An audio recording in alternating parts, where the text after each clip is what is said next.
thinking about all the muddas you benefited from during your development?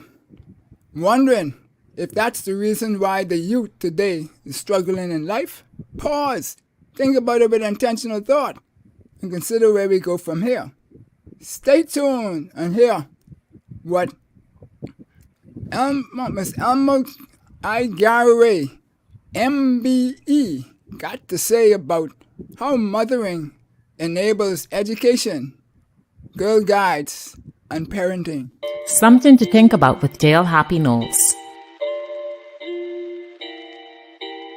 What we think, we become. What we radiate, we attract. What we imagine, we surely can achieve. Let's change the narrative, 242.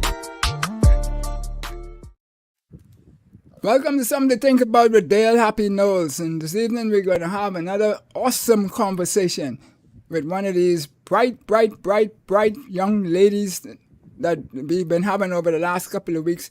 And you know, this one is no stranger to that crew.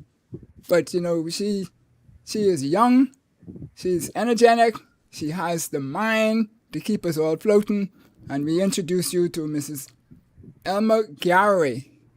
Madam, how are you today? I'm very well, thanks, Dale. And how are you? Excited to be on your show because I've been watching it from the very beginning. And last week was really a wonderful show. I enjoyed it thoroughly with the wonderful seniors of guiding. And now I've joined them. Thank you. Well, you're quite welcome, and I got to thank you all because you're all bringing the knowledge to the table.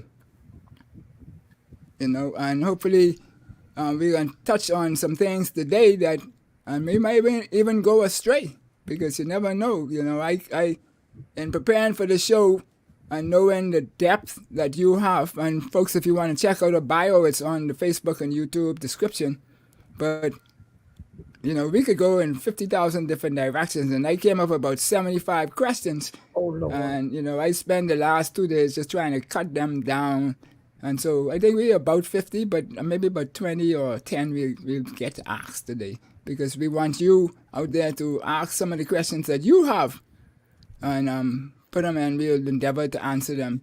But be sure to always keep them respectful. You know, because you got to respect me. I'm the eldest citizen here, you know, and so forth. So, Madam Garraway. Yes, Mr. Knowles. You sent me a picture that I loved from day one that was on the entrance. And we just showed it a couple seconds ago with you and your grandchildren. That's 3 of the 5. 3 of the 5? It's 5. Yeah. I thought it was 4. No, 5. One more sneak in. 2 other grandsons. One is an engineer, Chaz. He's in Canada.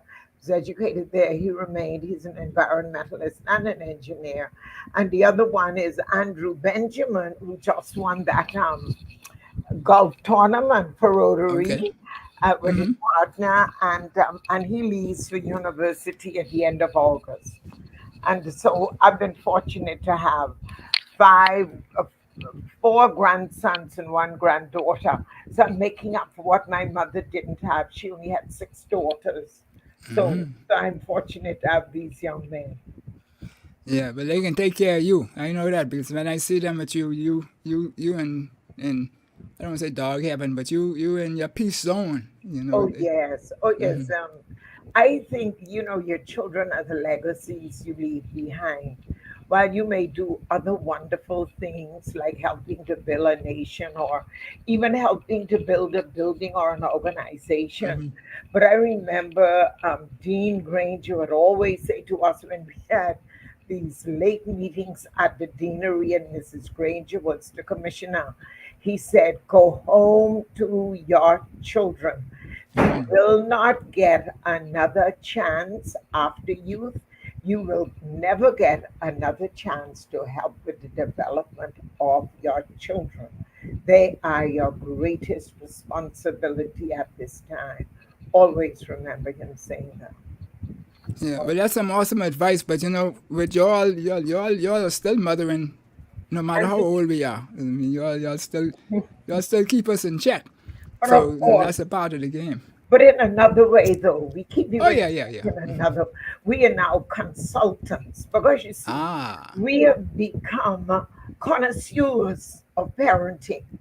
You know, at the beginning, we were novices because there's Mm-hmm. no book on motherhood. But Mm-hmm. we are now, we've had experience, and with experience comes wisdom. And so Mm-hmm. we can use that wisdom to assist you with your children and then your grandchildren. And you know what is so wonderful? The very things perhaps that you males, especially the males, may rail against, Mm-hmm. especially in your adolescence, you Mm. become us all over again with your own children. So we knew Oh, we were right. yeah.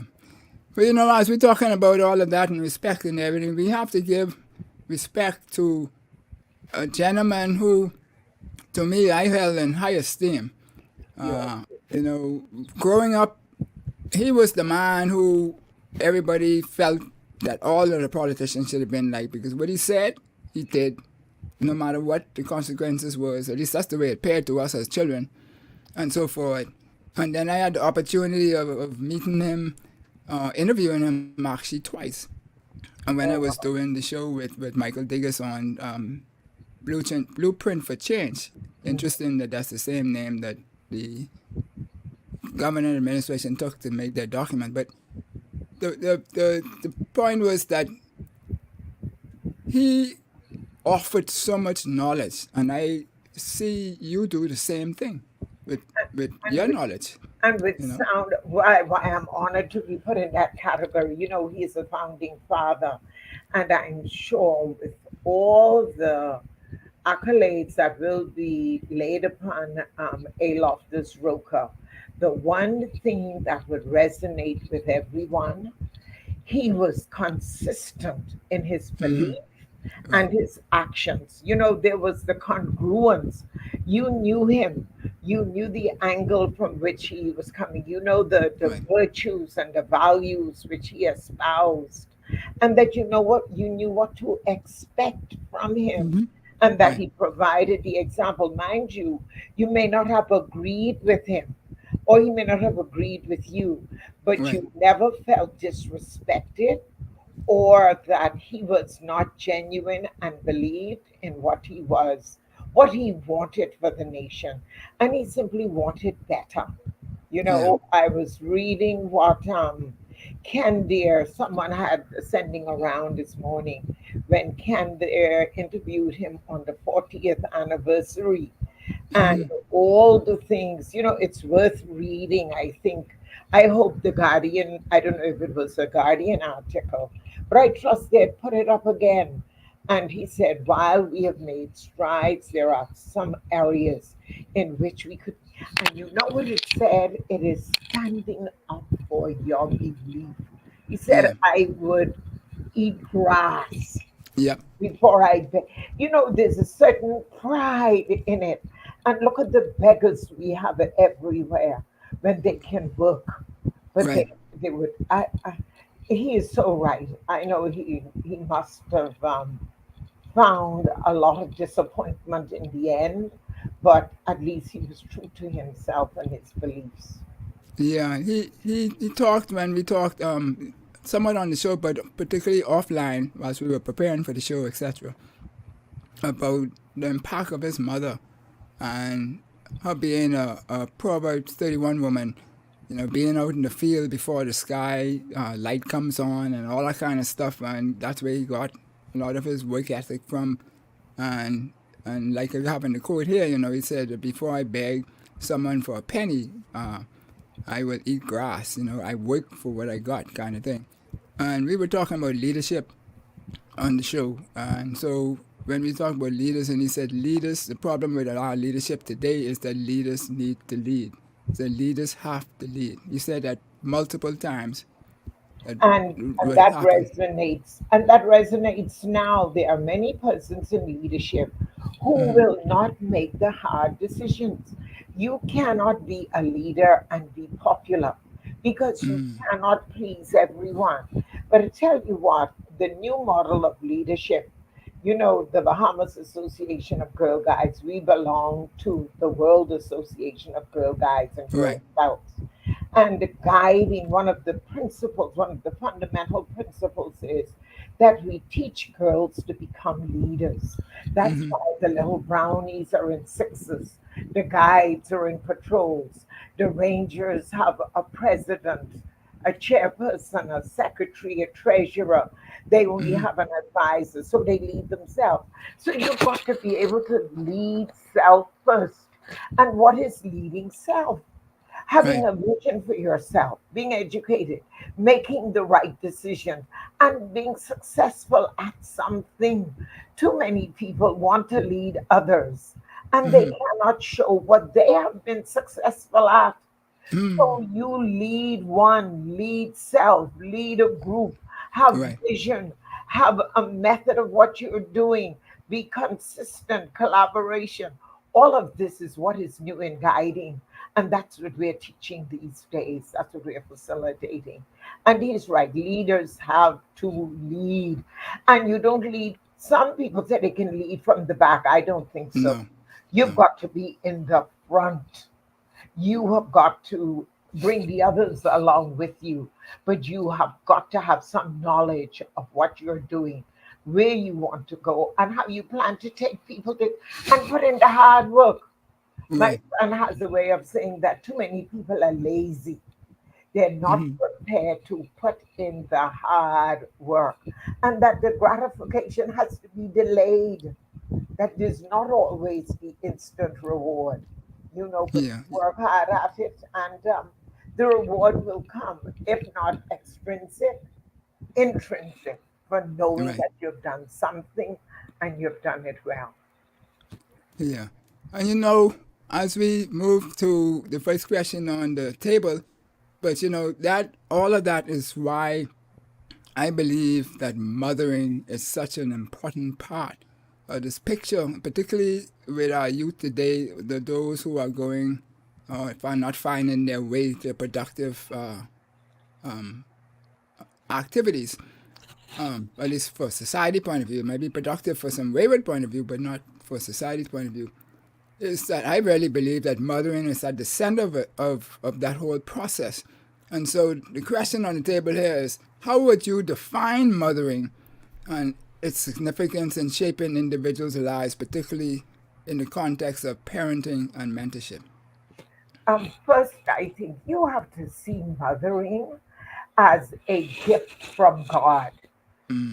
Children should be seen as children of God and a gift from God. And that gift then comes with a responsibility. You have been given children, you become a mother because you now have the responsibility of first loving the child, guiding the child, nurturing the child, disciplining the child when it must be, setting boundaries for the child. But first and foremost in that home is educating the child. And the first part of educating and being a parent, you really need a father there with you. But if you don't have a father, another adult will certainly help. A grandmother, sometimes children are in a variety of machinations. There has to be no one person can do the mothering that is required. But going back to your definition, I think that first role of the mother or the parents within that home is to educate. And the education is the training. That's how children learn. They learn through training and they take in information by observing. They don't understand the cognitive functions of learning, but they can see if when you say, I love you, you're tender, you are smiling, you are hugging them, you are doing, they know then that's what love looks like. Yes? And training them in the right way. You're not to just take things from a person, taking it, grabbing it out of a hand, but giving it to them and saying, please, thank you. See, this is the training that I think we have not been doing enough of, because I suppose the modern mother is in a dilemma where they must try to provide for the children materially, and then with the in the weariness of life, they have to also nurture. But if you can have someone to help with the nurturing, I have been fortunate. In fact, our whole, and I'm sure your mom and all those who've been good mothers, and mothers who try to do their best, they've been fortunate to have partners who have been supportive in the nurturing. But in the early stages, someone must be home. This is why I think teaching is a wonderful, wonderful career for persons who want to ensure they nurture their children and bring them up in a godly home. Awesome. Now, I don't know if we can get through the 20 questions like this, but we can do some blending on the Well, process, we'll see. right? So, in your experience, what unique attributes and qualities do mothering or mothers bring to the parenting that make them different from those of fathers? See, children need love and they need tough love. And I think while some parents, some mothers can give both, I think in that home, children need to know that there is someone to whom I can go if I'm really hurting. And Yeah. generally, it is the mother to whom they can go.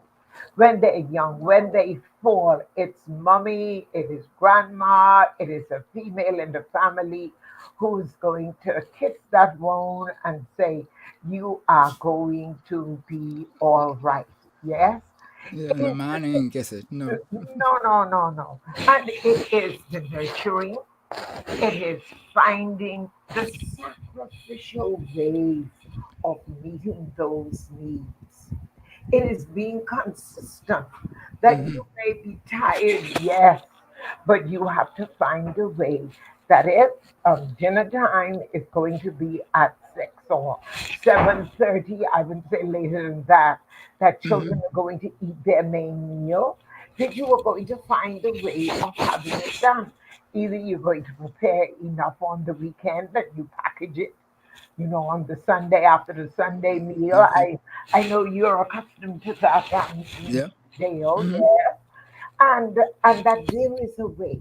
Chil- Children know that mothers are going to find a way. Some fathers are also very good at it, yes, but they also know that's what they expect from mommy. She is going to find a way.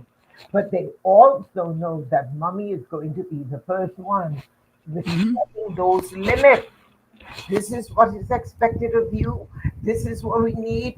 You can't come up on a roll. You've got to get 100% in spelling. You've got to read these books. They know that daddy might be there saying, yes, he's going to do it. But mom is going to be there to ensure that homework is right. And not to mention the projects which teachers give children. They know mom's going to find a way. And it is so wonderful that not only the mother, it is that village in which children are born. Those of yesteryear, we knew the village well. The village was in the community, yes. The village started in the home with the parents, mothers, grandmothers, extended aunts, even those who were just in the neighborhood. But nowadays, the village extends into the workplace. The village expands into the organization in Right. which you find yourself. The village, the friends become family members. Because I remember one of my friends sent me a lovely post-it on that I had on the refrigerator for a long time. That friends are the family you give to yourself. And so all of these people become a part of the village. And that the children get to know who are the persons in that village you can call and ask or find support or to whose ideals you would be loyal, they know the persons within that village to whom they can turn in times of need, and whose opinions matter, and to whom they are loyal.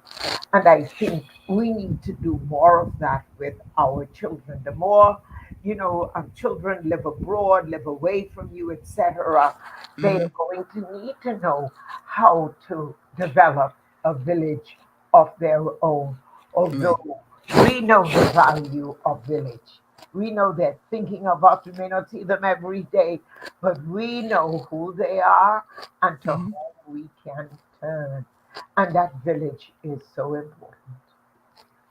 Yes. And so, folks, if you have questions or comments you want to do, just drop them in the chat, and they will appear in our queue, and we will endeavor to answer them as we go. And so, yes.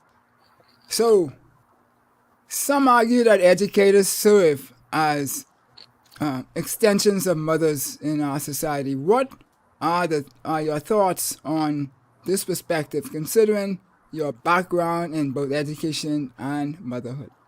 Oh, it is. What a wonderful question, you. That's a great one, Dale. A great question. Thank you. Teachers, educators, whether they're coaches, whether they are after school persons who see children in clubs, they are homeroom teachers, they are classroom teachers, they're administrators, they do serve as surrogate parents. I know a lot of them find this responsibility so overwhelming in addition to all the work that they have to do. But the teacher is the child whom the children see for a longer Yeah. period than every. I tell you an example. I believe Mr. Dorset is now enjoying his earthly reward. When my older daughter Antonia went to St. Augustine's College, every day she came home, I think Mr. Dorset taught language. Every day she came home talking about Mr. Dorset, Mr. Dorset.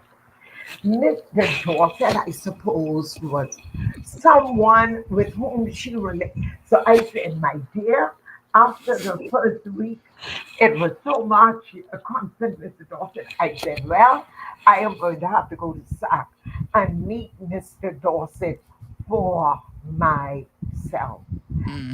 And you know what? Mr. Dorset was so much like her father.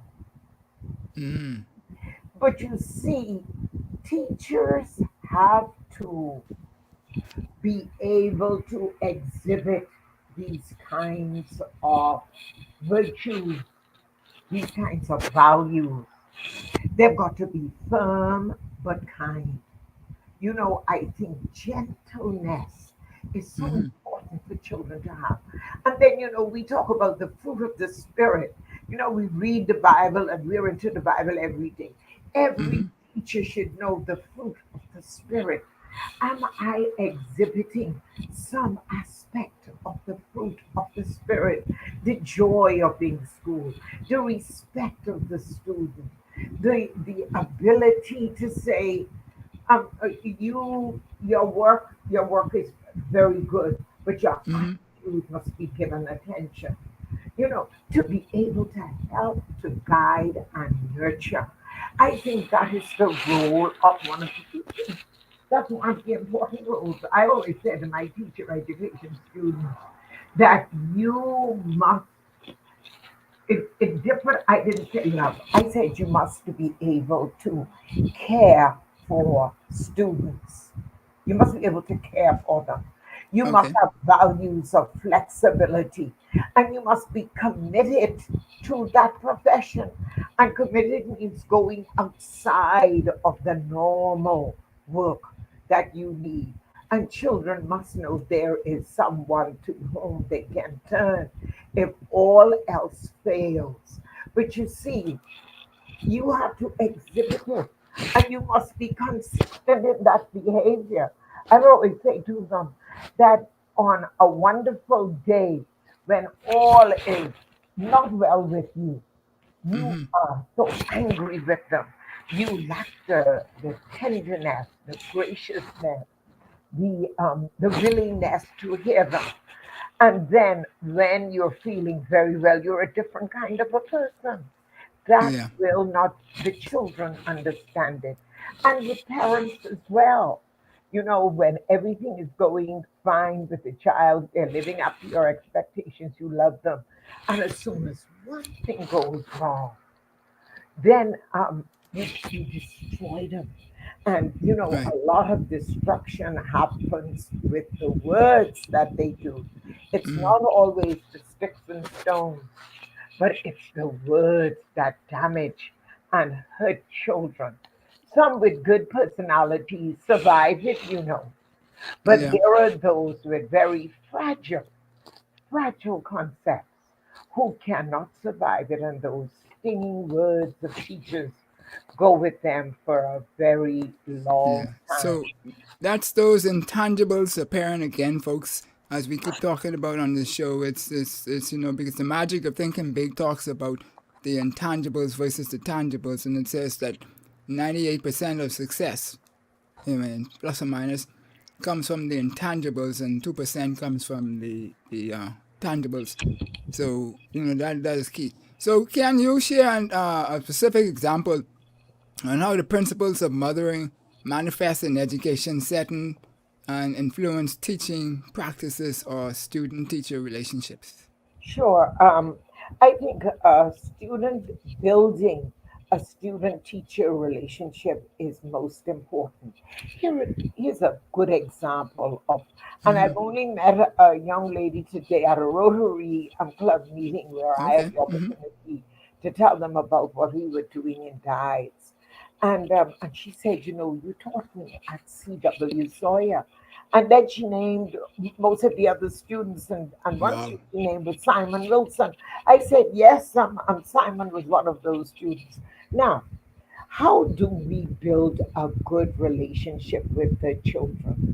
They knew that I expected the very best from them, and that many of their mothers expected them. This was in the early 70s. The Right. common entrance was still there, scholarships, there were still the private schools to which they could be selected to go on scholarship, etc.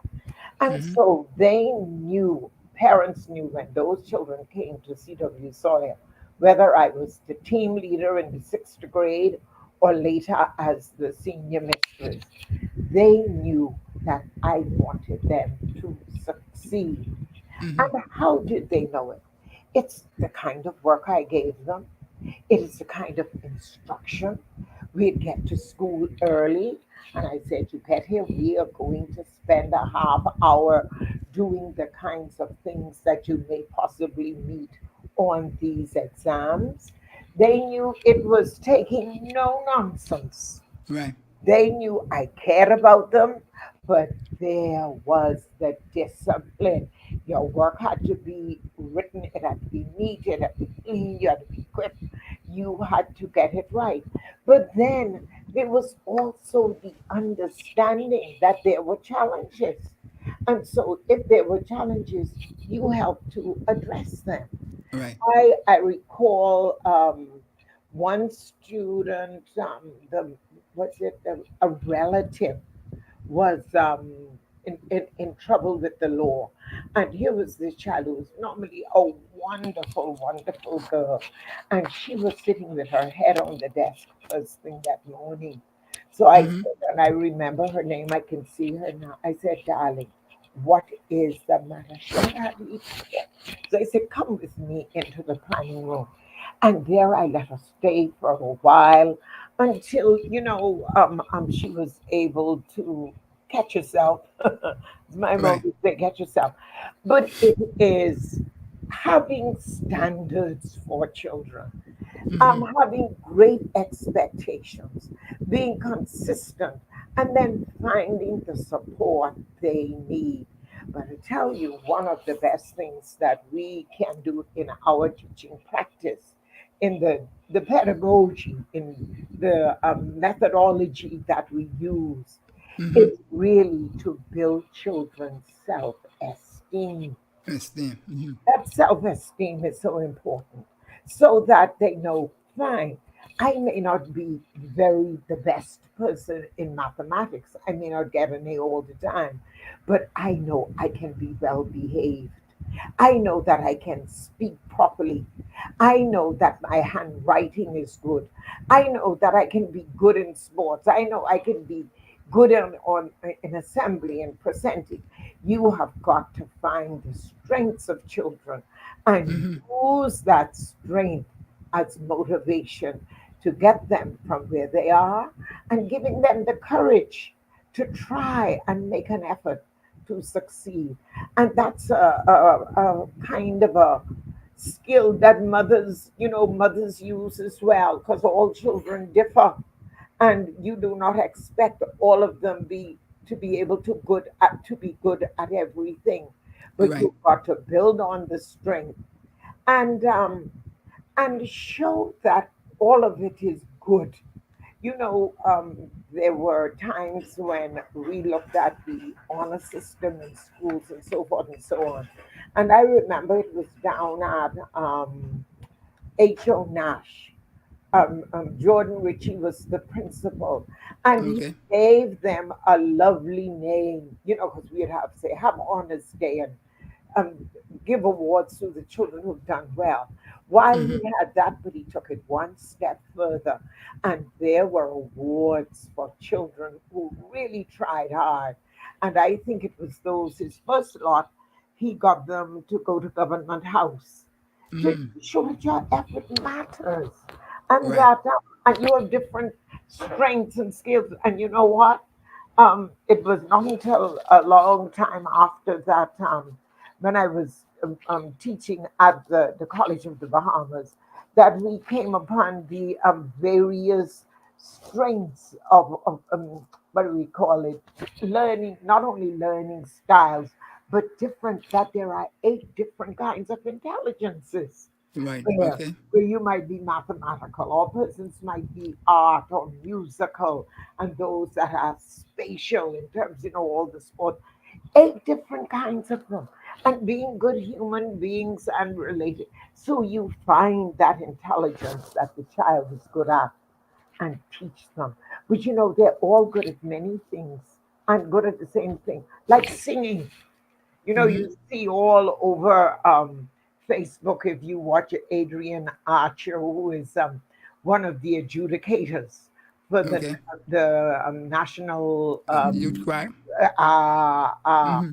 and he is talking about all the talent and the skills of children. Our children can all perform. They can all do well. They can all recite. They can sing. Some on note and some off note, but they can all achieve. So take that strength as mothers, as teachers, as simply good citizens, and build on and build on those things that are great Mm-hmm. and good in our children. Yes. So as you spoke, it reminded me of my good friend Pastor Josh McDowell, and he's one who dealt with the program, the 911 program that helped steer children away from gangs and what have you back into productive streams. And so he's well known there. So people, you could look him up on YouTube, etc. But he says that parents, first of all, need to know one thing: truth without relationship leads to rejection, rules without relationship leads to rebellion, discipline without relationship leads to bitterness, anger, and resentment. He goes on to say, if we don't build loving, caring, intimate relationships with our children, it doesn't matter what we teach them or how much we pray for them, because we like pray in the Bahamas, they will go a wayside. But that's what you basically were talking about just now, and It it is reminded me of this, it is right? wonderful. It is just wonderful. I have not seen it, but I tell you, I couldn't have said it as well as he has done. You need the relationship. You do. And not only that, Happy, what he is saying, discipline without the relationship. This Right. is why that we in this modern age we cannot still beat children into submission any longer. You Oh see boy. what it says, discipline without the relationship. Anyone who's and after a child is beyond 2 and 3 and tapping them on their hands to say don't touch this or don't touch that or don't go to the stove or don't use it, that kind of the corporal punishment is no longer effective. You see what it says? This discipline leads to bitterness, anger, and resentment. And then many of us, but it goes a little further where they're saying that if a child has a great personality structure, they know who they are firm in their belief, they have good self esteem. This physical punishment, this physical discipline, and looking at discipline meaning punishment in Right. that way, may not be as injurious to the child's development. But if they are sensitive children who need a warm and loving relationship, and you have no relationship with them, and you can beat that child, or Yeah. even to say harsh, what can you expect but bitterness and resentment? But I tell you, you do need the educators, especially what's his name, Skinner, who is a behaviorist. He always said that you reward the good behavior. Get the children doing wonderful things. Praise the good behavior. But you cannot ignore incorrect behavior Right. either. Or Right. when you are in a very good mood, you allow something that is not appropriate to get by. Because then children believe, oh, that's especially impressionable young ones. Oh, mommy is good with that, or daddy is good, or this is okay for me to do something like this. Right. There has to be some form of discipline with it. So, what could the discipline be?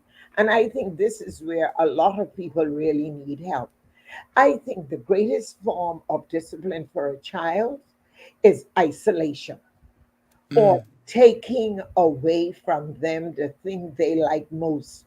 And what is it they like most? Their what do they call them? Their not laptops. Their iPhones. Their this. Their that. Right. Take those away. Take away watching their favorite, whatever it is on YouTube. Take it or isolating them. I know in the Catholic schools in the in the late 70s, you had time out and you went in the corner to sit with Mother Mary for a while, you know. Yeah. Time out. Time out is good, a good way of taking away that, of saying, simply saying, but these are the rules we agreed upon, and you are not following it. So now this is because they say reward works best, but punishment is better than nothing because you Yeah. cannot allow the unacceptable behavior to continue. Well, I didn't um spank my children or stuff after that, like you mentioned, just to get their attention. But I adopted from right away this practice of taking away what they liked best. And my eldest, one time, I took away his pride game. Mm. And everybody used to come to the neighborhood just to go play that game, and I put it to the front door. Mm. And so all his friends, when they came and they saw it and they wanted to play, and and they couldn't touch it. And so, he Yeah, that. straightened up quick with some Oh, of those things. and without doing any damage to his personality, no Yeah, damage done. he was Uh, a little shame for a couple of days, but after that, Got over you it. keep on, right? Yeah. Yeah, so mom is saying here that do you have this type of teacher in the school now? This is when you were speaking to, I guess, Yeah, the the kinds of things. model. Yeah. Yes, Mrs. Knowles, there are quite a few of them, but I would think what prevents them exhibiting these kinds of behaviors that those of us did. This, the environment in which the children live, they now differ. The expectations of the parents now differ. Parents, before they brought their children and they would say, now these children are your children. So you knew you were able to discipline them, you were able to manage them, and you went. There are many who are still like that. Unfortunately, not all, because of all the challenges and the stressors and the demands with which they live with. But there are quite a number who are like that, but it is not as pervasive as it used to be honest, not as pervasive. Right. Cool. All right. So as we look at this now, then as leaders in various sectors, including education and girl rights, that's yourself I'm talking about here. Yeah, yeah. How have you observed the integration of mothering qualities in effective leadership styles? All right. Oh, I've observed them certainly with the in education and in the girl guides. Let me take the girl guides first. I've spoken about education a lot. Although, mind you, girl guides is an informal part of education. Right. Our leaders, just take for instance, a general meeting. They would meet, say, for an hour and 15 minutes.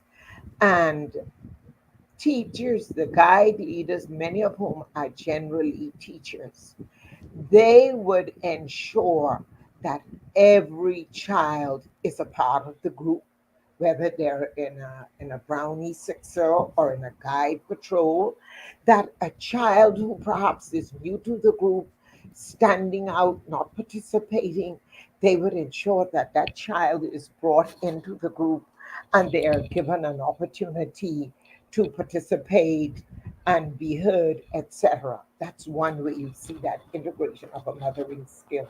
We want all children to belong, to feel a part of the team, to find the joy and success in group achievement, number one.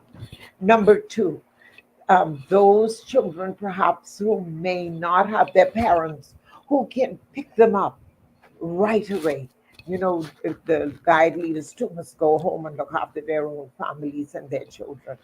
But the leaders will not leave children alone. They are responsible. And even when we're going on big marches, and if I'm at headquarters and the parents would say, said, are your children coming to the march for beginning of Guide Week? Well, we don't know if that leader is coming. I said, ma'am, you don't have to worry if the leader of that group isn't there. We are all the leaders for all the Right. children, all of them. And a person like Louise Barry and all the other ones, but Louise comes to mind right away. She would be there at that march site before the leader, perhaps, who is responsible, who would be the marshal or the Right. committee member in charge. She'd be there to ensure that when those parents come with the children, they know an adult with whom they are leaving the child. That's another integration of being responsible, of knowing that an adult is there to ensure the safety of the children. Another way in which mothering skills, they do the best they can to ensure that all the resources are available for all the children. Sometimes children have their own challenges in obtaining and achieving certain things, but the leaders are there to assist so that no child feels excluded or left out because of one's parental ability to provide. And again, that is mothering. and helping children to develop and achieve interest badges that they all can achieve, working either as a group, as a team, or individually to make them all successful. That is what teachers do, and that is what our guide leaders do. It's a lot of it that's going on, and that's why we're so grateful. Teaching is called ministry, Mm. and while guiding is a voluntary kind of an organization, it is also a kind of ministry, because all the children are not alike. They're all coming with different needs. How do you and you try to meet those needs where they are, and to get them to where they are capable of going, and Yeah. making them simply being able to make decisions and becoming good citizens and good people and good. It takes very little in terms of cost, material cost, but no cost, to encourage all of them to be good and to make wise decisions for themselves. Good. And so, in your opinion, then, what are the key challenges and barriers to recognizing and valuing mothering qualities in leadership positions, and how can they be addressed? All right. There are many barriers, and I think that first barrier for helping persons to value mothering qualities, to recognizing and valuing it, I think that first barrier is self knowledge, Okay. self appreciation. I think women women in general, whether they are single mothers, they are in um, extended families, they are in whatever kind of a situation, I think mothers, girls, and especially those who are young, the younger mothers, the young ones, they need to know that mothering is a gift given to them. They may not see it as that, but you are a mother. You are now responsible for a child. What is expected of me? What I did as a single person without responsibility, I can no longer do it. But not enough of them understand it. And what do I mean by that?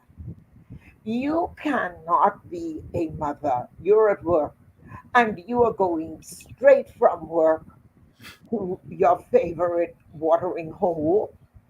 And here is a child who is either with the grandmother or a caregiver. You cannot be a mother who is supposed to be providing examples for that child, and your own behavior is unacceptable, that you don't know the difference from what is appropriate Right. behavior, and you are now going to provide that. See, it is the self knowledge, and that worst barrier is the self knowledge and the self leadership that they need. And I don't blame the children, I blame Right. the parents. I blame parents who have not helped these youngsters to know how to make the right decisions, and that youth is the time to learn, and that the kinds of decisions you make now, and if by chance you are this teen mother, that life cannot continue the same, that you have to accept restrictions on your life. I think that is a great barrier to being good mothers in this country. Then So, barrier number two is the acceptance. I think okay. it is the overall acceptance by the society as a whole as what they expect of persons who are to lead themselves and lead their children. Our people, anything. I had a friend who says, whatever buck up goes, it cannot be. I think we must become, let's go back to the word village. We Right. have to become the village again. And sometimes parents don't want to do what is right, but those of us who are in leadership must do what is right. I know when I was at the Ministry of Education, we put up a poster saying what are the way in which you should dress. No one should ever have to do that. But if you are coming to a place of business, if you are going to a school, there is a certain dress code to say, I like who I am. I'm proud of who I am. I respect this organization. And I can be home like this, but to be in a public place is not acceptable. But you Right. know what? We accept it. And there are those who know better who rail against it. See, this is where the lofters, rokers of the political, the rest Yep. of it, they are needed. And so that when they are brought, they're brought into the picture. They're saying, but these are the rules, and this is good for you. It is good for your children.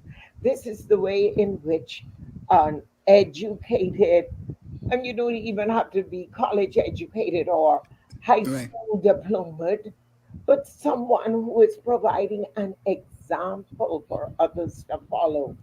Happy the societal expectations are Right. not what they should be. And those of us who are adults are reluctant, to say, look, this is not acceptable. This is not the way it should be. We are reluctant because of the repercussions. But I can tell you, I always said to them, I have never met anyone who I couldn't say that, look, because someone, listen, I shocked one the other day. This lady came in. Hi, guys. Well, I went into her. Nobody, I said, no, I said, ma'am, you don't know who the person's in here. And why are you addressing us as hi guys? That is no. She was. I knew she was either a brownie, sunflower, or guide mother.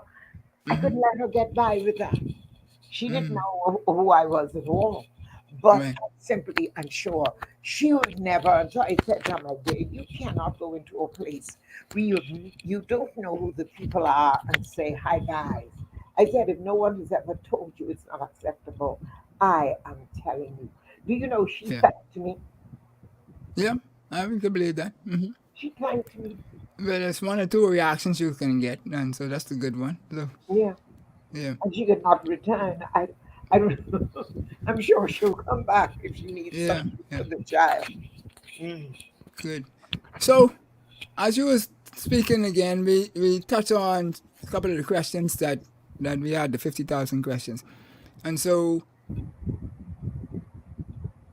we know how Bahamian society women go in terms of their children. And, we always want to be protective and this and that. Particularly now, it's like, you know, it's the conveyance of power to somebody else. It is, to me, a lost art or a lost skill. It doesn't happen anymore. And you talk about it, the teachers stubbornness as one of the barriers. And so we ask the question is, how do you as administrators and teachers and educators balance the nurturing aspects of motherhood with the structured guidance needed in educational settings?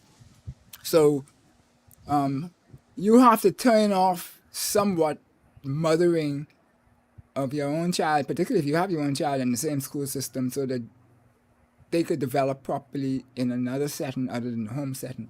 I don't know if you follow my question. Sure, sure. It's saying how do we balance that nurturing aspect and then the guidance needed? Right. I always believed in tough love. In home, as a mother, you need tough love. There are some things that the children want and they want it right away.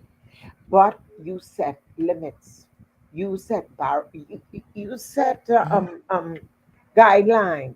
These are the things that you are allowed to do. These are the boundaries that we have set, we agreed upon.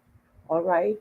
And if these boundaries are broken and you do not live up to your part of the bargain, then these are the things, these are the retributions, these are the punishments, these are the constraints that have to be placed on you.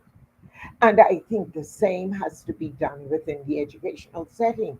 You know, when students come to school, whichever school they go into, especially at the junior and senior high level, there are handbooks. I'm sure you know of the handbooks. And Mm-hmm. the teachers know the handbook. The children, the parents know the handbook. But there are those who would try to get by with the rules. They think Mm-hmm. you break them. And if you miss and you stray from those rules because this is somebody's special child or your relative, you have then destroyed that whole structure that you put in place. And so you have got to be firm. I always say to them, firm but kind. And these are the rules you have to. In some, there might be an extenuating circumstance, and that has to be an extenuating circumstance beyond any normal fly by night request. All right, that you would say, all right, this is not to be taken as the rule. But unless you are honest, you are fair, you are consistent, you have tough love, this is where the whole structure can fall apart.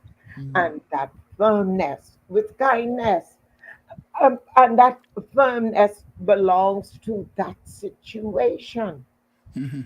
It belongs to that situation.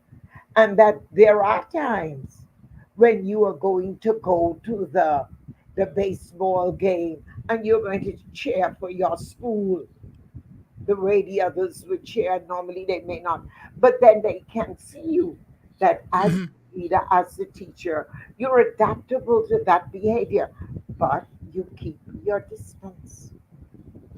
Keep your distance, and you do not you as the um, adult, the mature adult, must be able to maintain that distance between yourself and that student, no matter what the relationships are, familial or otherwise, you know?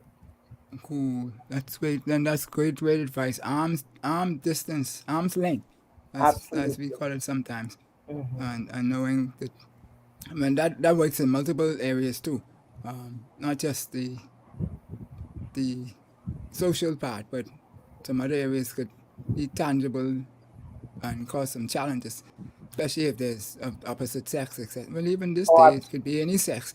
But absolutely. so what strategies do you suggest for empowering mothers to become more involved in their children's education, particularly in the underserved communities?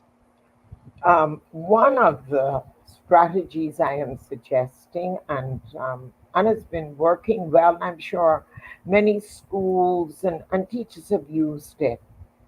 They need to ensure that the mothers, the parents, are not afraid of the school. You know, if you are in an underserved community, you see the school and the people who manage the school at Right. another level. And that perception of authority versus where I am Right. can be a great barrier to that. So administrators, teachers have to go out of the way to ensure that instead, and you know, this is what they do nowadays, instead of the big general PTA meeting, they Right. do have class meetings Okay. so that only the children of that grade will come to the meeting. And so there is a greater interpersonal relationship going on. Then you watch the language you use, It can't be a lot of jargon. Right. And they were afraid to come to the school in the first place. And now you are speaking a language that they don't understand. All right. Here's another barrier. So you now need to be able to speak to them, not patronizingly, but Right. to speak to them in a word and a way that they can fully appreciate, and to let them know you are there to help them with their children. And not embarrassing those from Right. underserved. I think if it is one thing that sets up a barrier and keep parents away, is if you can't, you know, happy it is about treating people with respect and seeing God in everyone, and letting them know that you empathize with them. These are the strategies, but bringing them in to the school environment, relate and giving them tools to help their children. You know those who cannot afford the expensive textbook. Right. So what is it that a lot of teachers do? Especially the little ones who need a lot of hands-on, children come with their Ziploc bags, and they have their photocopy papers or stories or whatever they need. And so every child can go home with his Ziploc Right. bag, empowering them, finding, finding the support that they need, and finding a way to discreetly help those parents. Yeah. Um, I, So. I remember, let me tell you one way in which her name is Mrs. Alfreda Cooper. I Cooper. remember Okay. when we started she's a good St. George, the principal, educator, and then education officer. Then she's now retired. And I remember when the lunch program first came in, it was up at where C.R. Walker is, it was T.A. Thompson Primary. And she was the principal there. And when it was time for lunch, you know what she did? I thought it was marvelous. She got McDonald's bags. So I'm sure McDonald's, they were kind to her. Right. And what happened? When it was time, when children would have known those who had to get lunch from the lunch person, Right. oh no, they got a McDonald's bag with their lunch in it. You know what that did to that child? They were, Yeah. especially the older ones, they were not ashamed to go then and get their Right. lunch Right. Right. because it didn't come from the welfare section. My mother brought this for me from Right. McDonald's. Right. No, I thought that was such a wonderful, wonderful thing to do. So, and that speaks to Pastor Josh McDowell's comments, because what you were speaking of just now is building relationships with making that connection and building those relationships, so that the children and the parents would feel welcome in an environment, or even speaking, so they won't feel slighted. Like if I was to go speak up against Paul Adley in House Assembly or something like that, and he's using these 50,000 words at 50,000 miles an hour, I mightn't be able to grasp all of that, and so I might feel a little shy or back. Well, I mean, not me, but you know how I go. Yeah, So, I but know. Yeah, yeah. yeah, I can, whatever I have, I can use. So that's me. But a lot of people I find that way, particularly today. Even if you're having a conversation and you go a little bit to the left or a little bit to the right off the center of their normal expertise, then they tend to withdraw Yeah, from the conversation, and yeah. it's because they don't feel comfortable there, and we just need to help people become comfortable in themselves.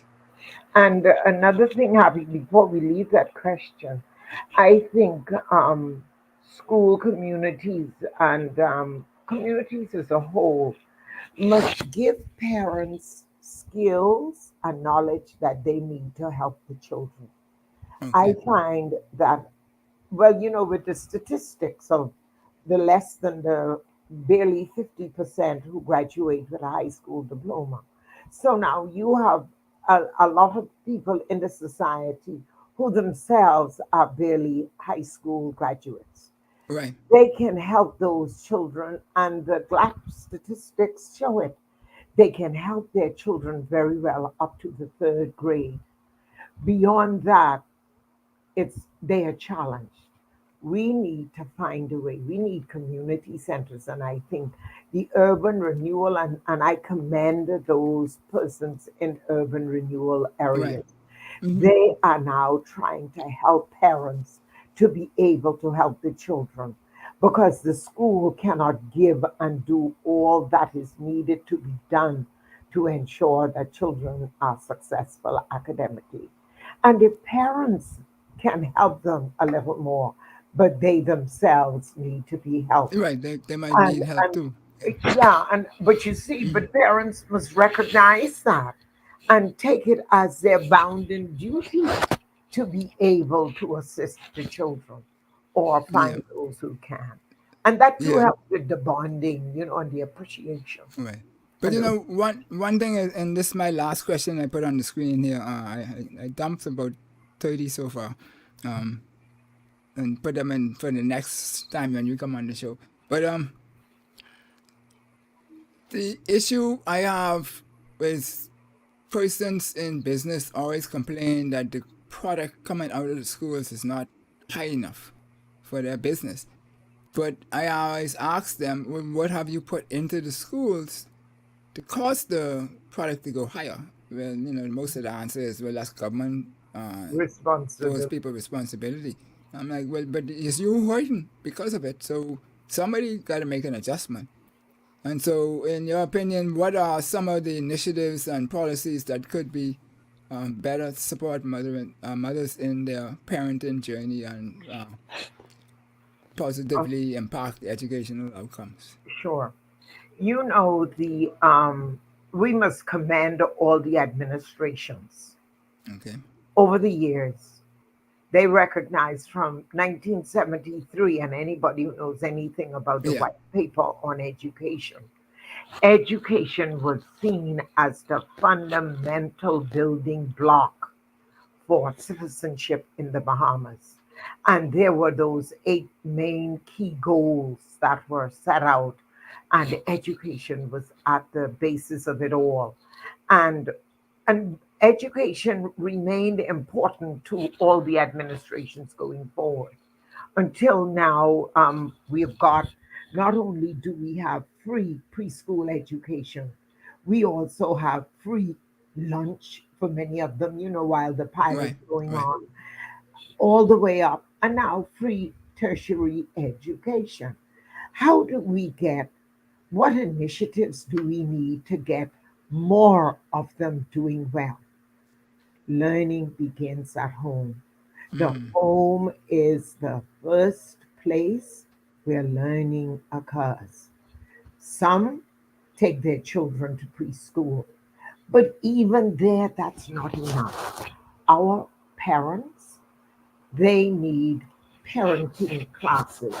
And I Right. think they're doing some of it. But there has to be, you like to use the word intentional. Mm-hmm. There has to be intentional intervention, whether it's using the television. Remember how they used Sesame Street Right.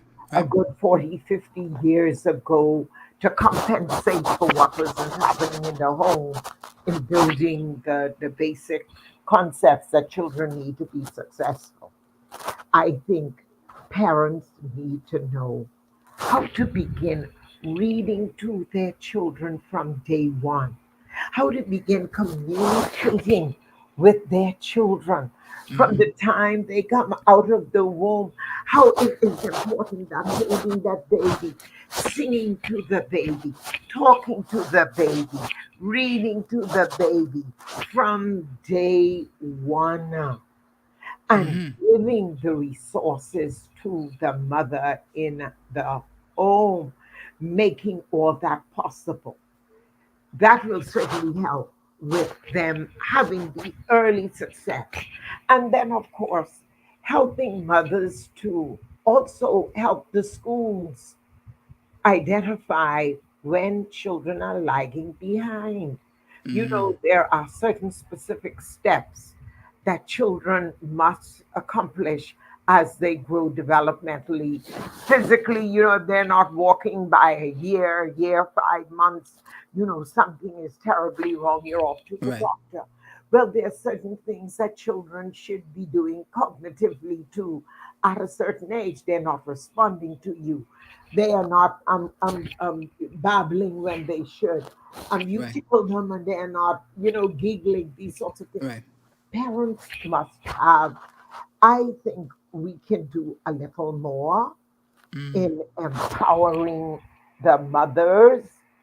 It used to be, that when children were going to go to a preschool, mothers had to come in. Andrea Archer did a lot of that work with school welfare, where mothers had to come in and get some lessons on what are the things I must do to help this child to be successful. Then, if the child isn't, where do I go? What Right. is the help that I need? Then things like what are the decisions they make about the resources they spend on the children and the time they spend with them. Instead of spending a fortune on the Nike tennis and the this, these are the things your child can wear the what we call them in guides, the Sweetwater tennis. Yeah. Yeah. Get the books, get the Please education. don't wet me. Yes. um, Use and those who must give the children the cell phones. These are computers. Show them how to use it to empower the children. Right. And there has always been the concern about you're in science engineer background. Important math is to Right. every Right. single thing in math, wherever you're going, whether it's engineering or medicine or wherever in the sciences you need math. So then, what are the resources we can give to them? What are the areas where they can go and get help? What are the books they can use? What Right. are the rhymes they can teach? What are the ways in which you can do oral math to develop good memory? And what are the processes you use? That I always say to my students, you can only do four things with numbers, You add them, subtract them, divide them, and multiply them. Now, these numbers can give you a bigger answer or a smaller answer. The little, we, what do we do? What things now can, with the competition of the technology, how can that be used? What else can we do to counteract all or use the technology to help our children achieve more of them? Mind you, they do well, some of them. Yep. They, oh, Yep. yeah, we commend that young man in Exuma, uh, from Ellen Coakley High School to Harvard, not Howard, Yeah. Harvard Right. Yep. University, and all the others who do well. And you only have to see what's happening with the primary student of the year. But it is those who need the extra. What do we do? But um, I highly commend the minister, Hannah, for all the homework, all the extra classes, all the support being given to the teachers to provide. But mothers too can be empowered. And the businesses can also contribute and help. Say, like some of you, I remember Bishop Burke, he was Yeah. the Bishop Archbishop here before Father Pinder. And he always felt that maybe that successful men, especially men and the teaching of math, need to go into the classrooms, if only for a little while, and let the boys see that being good at math is a Right. masculine thing and a good feminine thing. but just being good at it and Yeah. showing its worth and its application. You know, um, how do you make a policy for that? It has to be a tripartite affair. Huh? You can't do it without the home, the school, and the society as a whole, Right. because Right. the government can't do all of it by themselves. So as much as the business people can do, but they're crying for children with skills, high schoolers with skills, and the hard skills, but also the soft skills. And I put in a plug for guides. That's why we need our building completed happy. Because we have a big section on that bottom floor called Right. we call it the Girls Empowerment Center. And why Right. we are girl oriented, I've always said, and your mother was the one who had the poster made to help us complete our Girls Empowerment Building. Center. But I once that center is up and going, this is where I feel that we also can support those who need the extra, a different kind of environment where we can have a parenting class. How do I Right. help my child with a project? How do I use the telephone to gain greater interest in reading good books? Little things that matter, that can make a difference to our children's achievement. Yes. So, folks, you heard it. Straight out. Dish up. Dig in your pockets. Do some things. Get involved, and so forth. And we will put once Gary sends me the information, we'll put that in the information in the description, so you could come back and look at the description and figure out how you could make those things happen. But we talked about a number of things this evening and so forth, and I don't want to keep asking you questions because we could be here till tomorrow. But you tell us now, because I've asked you a number of questions. What did would you would like to say that we haven't covered that might be important and key for us to turn the tables so that we could go? Because and something to think about with Dale Happiness, we believe that we have $100 billion economy. We just have not reached for it. And we haven't reached for it because we don't have enough people who have the view that we can attain that, right? And so we want to build from within, from our educational system out, in order to get us to build the right resources around the businesses, etc., so that we could get to the $100 billion very quickly. And on the 5 pillars that we talk about, Sun Steve said, digital and people, we could easily get there because that doesn't even include tourism. But you tell us, what would you like to say generally to on these topics that we spoke today, or something that is pressing in relation to those that you would like the public But to know? sure. I think we have a challenge of underachievement, especially in the males. Is This that because of time, challenges? They're not um, being challenged, or they I think it is. I I'm not a sociologist. I can right? say Okay, what I believe from my own experience that is going on. If you notice, we have more non-Bahamians yeah, in jobs that Bahamians can do.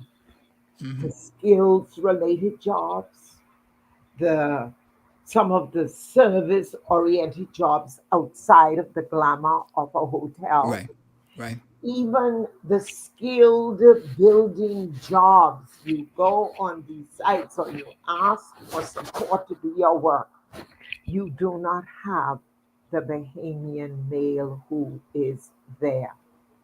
We need to expand, move with haste to ensure that our students, but especially the males, very early find success in school. And I believe, and I visited Aquinas College last week, Friday. I believe that early success in school, building the self esteem, and getting children to become the best, that career option must happen very early. Mm-hmm. I saw it at its best at Aquinas College. Okay. Mm-hmm. I am sure it is also at its best at CD Bethel, and I'm sure Doris Johnson must have aspects of it. C.C. Sweeting used to lead the way in it. We need early success at technical and vocational careers. Mm-hmm. That cannot happen by the government alone. The business community must be intentional. Your word, Happy, Mm-hmm. Mm-hmm. must be intentional about that support. And the educators too must be intentional. And that there has to be this partnership of apprenticeship that used to be, but that should happen early. That's one thing. And as we all know, the challenges of literacy and numeracy must be addressed at its earliest stages. Mm-hmm. Early. Because, as Zelmadine always said, if you did a survey of why persons were in prison, they were there because they lacked the skills. We weren't going as far as numeracy then, it was literacy. And that's Right. why we had a whole big project of Let's Read Bahamas, and everybody was involved in trying to get that sorted out. There must be a national effort at early success and with skills, Mm-hmm. skills that they can use. And building and happy, we cannot get away from building the esteem of the boys. Right. Right. You are no less a person. The boys and the girls, the students that we met in the auto mechanic area of Aquinas College, they were as articulate as those we met in the lab who are on their way Right. to dual enrollment in the sciences in the high school and at an institution outside of Mm-hmm. the school. And so all this must go hand in hand with the right kind of of school environment and the access to that kind of training and the respect that is given to it. And simply the knowledge that young men would know that they can make as good a salary being a plumber or being a mason as they would at being on the street selling drinks. It's not the phone cards anymore, that's out. Right. But, Right. and just sitting and But wasting. But the plumbers, if you become a master plumber or even close to a master plumber, you could make more money than many of these lawyers making. But, So but but we have to we don't tell them promote that. that. You see, we Absolutely. don't promote these things with the children. Yeah. We have to all begin speaking that voice, speaking it, Mm-hmm. because our master tradesmen are no longer those we knew. Yeah.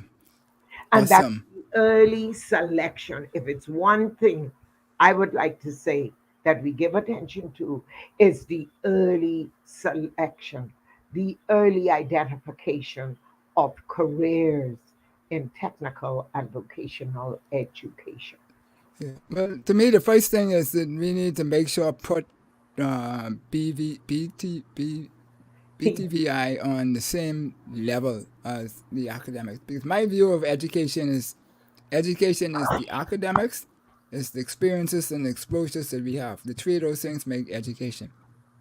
But we only seem to focus on the academics.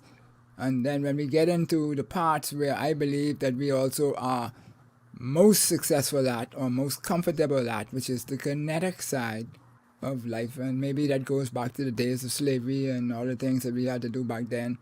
and being more motor skilled oriented. That we look at the people go in the shacks. Look what is produced out of the shacks, and when you see these same boys that we talk about who we say are not performing in school, but you look at how they perform in the shack, and you say, is that the same person? You know, and so there has to be some connection made. And I go back to Pastor Josh McDowell's comments, and like this. And so we really, really, really thank you for all of these nuggets you put on the table. And somehow we got to find a way to get you back to deal with the other questions that we would have had. And now that we put this base down, we could dwell into some deeper issues, more specific more so that we could tackle and help the community move forward, because we are about changing the narrative. Because if we don't change the narrative, in my view, we will not be able to improve our society. And we love you. Continue to do what you're doing. Thank you. Because you don't stop. And you too, Happy. This has been a wonderful time spent with you. And you know, I try to watch the shows. If I don't catch it, then I look at it the next day. And this is very useful, and encourage the men to encourage the young men. I appreciate that, and we're going to continue to do this little piece on our part of the vineyard, and you know, the good Lord put us all to do something, and I somehow still find out why after 7 near-death situations I'm still here. So obviously something's going to click at one point. Still to be done, more work to be done, and perhaps this is it. Yeah, maybe we'll see. Yeah. So thank you kindly. Thank Say you. hello to everybody for me, and you enjoy. too, and your dear mother who's listening. Yes, I'm sure, and she's right there, and she can ask me plenty of questions afterwards, and then I'm sure she can call you up and ask you more questions. Of course. Yeah. Of course. She's a wonderful person. All right. Thank you. Thank you for the opportunity. You're welcome. Awesome. You've been listening to Something to Think About with Dale Happy Knowles, and we hope you enjoyed the show and got value out of it. We hope that you would find some nuggets to help you be able to figure out how you could blend and adjust so that you could make sure that your children are becoming more productive in school and so forth. And so, well, I don't know what's going on there, but anyway. So what we will do is we will ask that you endeavor to re-listen to this show, even if you put it in the background, and just listen to it and then repeat the parts that you need to hear the most to improve yourselves. And we can move forward. And we call on corporate society in order to build and invest in our people. It's our people who everybody come from around the world. The 9 million people come to see more so than anything else is the people. And they've proven that for year over year for decades. That's what they say is the number one reason people come to the Bahamas. And so we look forward to that. So next time, same channel, we will have another awesome guest, and we hopefully will be able to answer all the questions that you have and add some value to the picture. Be sure to share, like. Well, only hit like once. Make sure the like button stays up. And we'll be back next week. Enjoyed the show? Then subscribe to us for more educational and inspirational content. Ring the bell so you never miss a show. Let's change the narrative 242.